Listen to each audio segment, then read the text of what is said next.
তো স্টুডেন্টস, আজ আমি চলে এসেছি তোমাদের জন্য কিছু বিষয় যেগুলো তোমরা কিন্তু ফলো করবে এবং কিছু বিষয় তোমরা যেগুলি ফলো করবে না।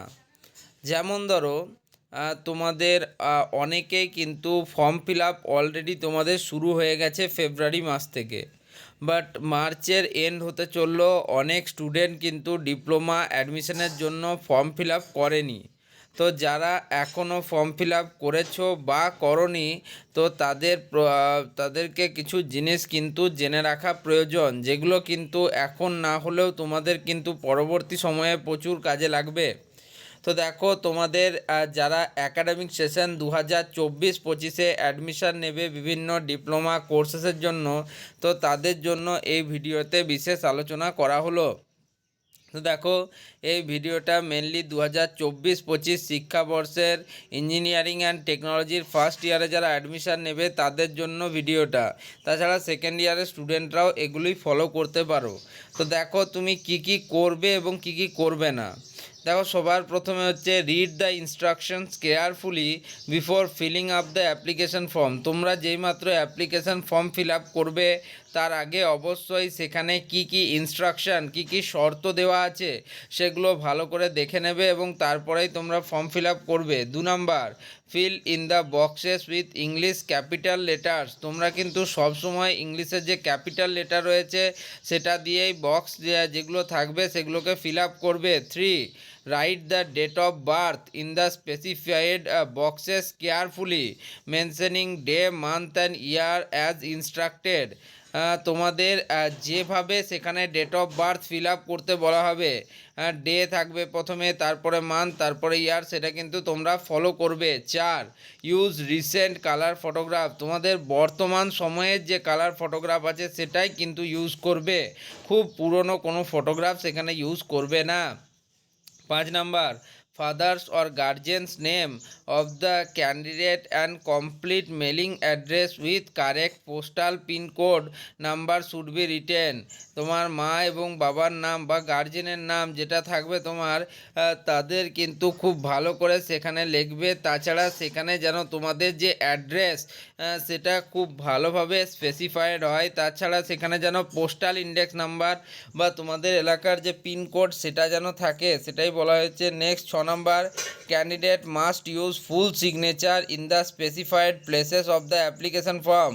অ্যাপ্লিকেশন ফর্মে তোমরা কিন্তু যে সিগনেচারটা করবে সেটা যেন স্পেসিফাইড প্লেসের মধ্যে থাকে। 7, retain a print out copy of the online submitted field in application form positively. তোমরা এই যে অ্যাপ্লিকেশন ফর্মটা ফিল আপ করলে তারপর তার কিন্তু একটা প্রিন্ট আউট কপি নিজের কাছে অবশ্যই রেখে দিবে। এবার হচ্ছে ডোন্টস, যেগুলো তুমি একদমই করবে না। 1, ডোন্ট অ্যাটেস্টেড দ্য ফটোগ্রাফকে সেলফ অ্যাটেস্টেড করবে না। 2 নম্বর হচ্ছে ডোন্ট সাইন ইন ক্যাপিটাল লেটারে সাইন করবে না। অ্যান্ড 3 নম্বর হচ্ছে don't over write anywhere in the signature. তোমার যে সিগনেচার থাকবে সেখানে কিন্তু ডবল রাইটিং বা ওভার রাইটিং করা চলবে না। নেক্সট কি বলা হচ্ছে ইম্পর্টেন্ট হিসেবে, দেখো, candidate must carefully follow the admission eligibility criteria as laid down in the information brochure. এই ইনফরমেশন ব্রাউচারে অ্যাডমিশনের এলিজিবিলিটি ক্রাইটেরিয়া যেটা দেওয়া আছে সেটাকে খুব কিন্তু গুরুত্ব সহকারে বিবেচনা করে তারপরেই ফলো করবে। And admitted or registered candidate may be declared as invalid if any anomaly is detected in respect of admission eligibility criteria at any point of time, and his or her candidature will be labeled to be cancelled without any prejudice. কি বলছে, যদি তুমি কোনো admitted বা registered candidate already invalid বলে declare হও, সেক্ষেত্রে তুমি যদি আবার অ্যাডমিশনের জন্য অ্যাপ্লাই করো তাহলে তোমার অ্যাডমিশন প্রসেস কিন্তু ক্যান্সেলড বলা হবে। No claim in this respect will be entered by the council. Council কোনোভাবেই এ ব্যাপারে তোমার কোনো সাহায্য করবে না।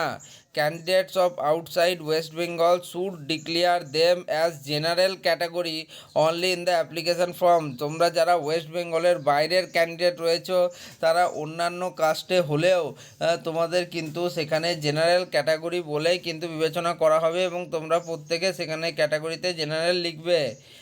appropriate domicile certificate performa A, B or C in original is to be submitted at the time of admission in the polytechnic। তো তোমাদের পলিটেকনিকে অ্যাডমিশনের সময় পারফর্মা এ বি বা সি তোমাকে কিন্তু অ্যাডমিশনের সময় জমা দিতে হবে। তো এটাই কিন্তু ইম্পর্টেন্ট নোটিশ দেবে এবং ডুজ অ্যান্ড ডোন্টস যেটা লেখা রয়েছে স্টেট কাউন্সিলের অফিসিয়াল তোমার ইনফরমেশান ব্রাউচারে, সেটাই আমি তোমাদের সাথে শেয়ার করলাম। আশা করি ভালো লাগবে। যদি ভালো লাগে তাহলে ভিডিওটিকে লাইক করো, বন্ধুদের মধ্যে শেয়ার করো আর চ্যানেলটিকে সাবস্ক্রাইব করো। ধন্যবাদ।